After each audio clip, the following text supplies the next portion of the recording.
Welcome to the Sorry Not Sorry Life. Inspiring you to live life on your terms, completely and unapologetically. Because life is all about feeling good, so let's get this party started. See you in the video. And today I want to share with you a few things that popped up for me yesterday. Number one, my kid got sick. My youngest one is 10, and he woke up at around 4 something in the morning, and he was throwing up and all this kind of stuff, and it was a shit show. Well, it was a vomiting show, let's put it that way.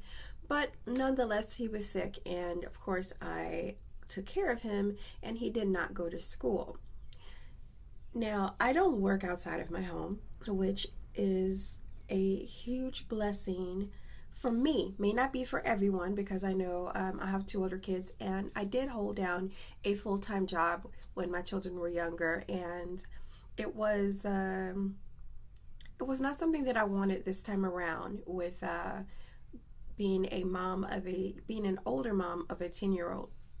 My two older kids are 26 and 23, and then I have this 10-year-old, so it's almost like, I started over. I did the parenting thing, stopped, and then I'm doing the parenting thing again. So I've got two different perspectives on what it's like to be a mom and work a full-time job, and be a mom and not work a full-time job, or should I say work inside my home. So I don't think I'm unique in that perspective. I think that there's a lot of us out here that have that kind of a lifestyle these days.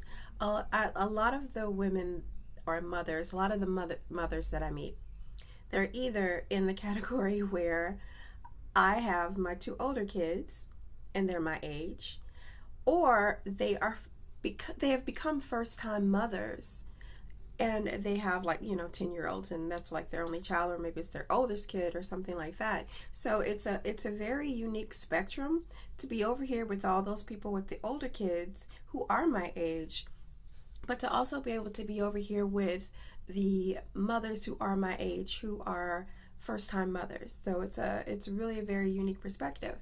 The one thing that I've found for myself is that, as of course I get older, I know what it's like to hold down a full-time job, raise a family, take care of a house, and try to make sure everything is together. But I also know what it's like to be a stay-at-home mom and be able to take care of the house and take care of the kids, and and that kind of thing. So it's I love that I'm able to have those two perspectives.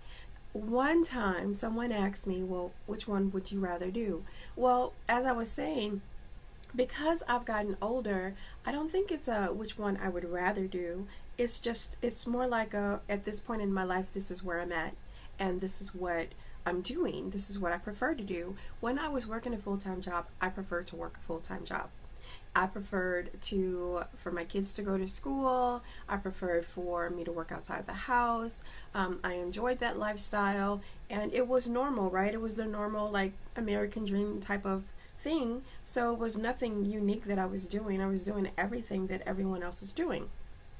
But when I decided to have this other child and become a stay-at-home mom, it was a lot different. It's funny how people kind of they're very opinionated about what your life is supposed to look like. Have you ever noticed that? I mean, have you ever noticed how opinionated people can get when it comes to you living your life? Go live your life, and I'm going to live mine. But it's not to say that I don't appreciate my family and friends giving me advice and things like that. Sometimes they're right, sometimes they're not. But the fact is that at the end of the day, I get to choose what it is that I decide to do. So when I decided to become a stay-at-home mom at my age, or even have another child at the age I was, and got all this ridicule from, my family and friends, even from my two older kids, it's like they were just like, excuse me. I mean, really, as if.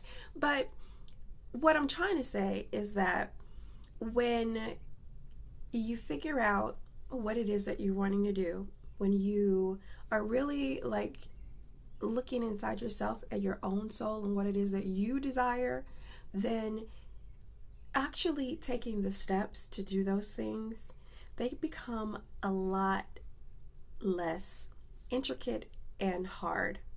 It actually becomes something that is an inspiration when you decide this is what I'm going to do, and I'm going to go ahead and do it no matter what somebody else says. That's their life, this is my life, which is really kind of odd because people are living their own lives, right? They are out there living their lives, but then they look at your life and then they have something to say. But we all do it. We all do it. So live your life unapologetically because everybody else is living their life. So I hope that this message has benefited you in some kind of way. I'm kind of rambling right now because it's early and I've got my coffee sitting right here. I've been had a sip, not one sip. And I'm kind of like in La La Land. So I'm sorry.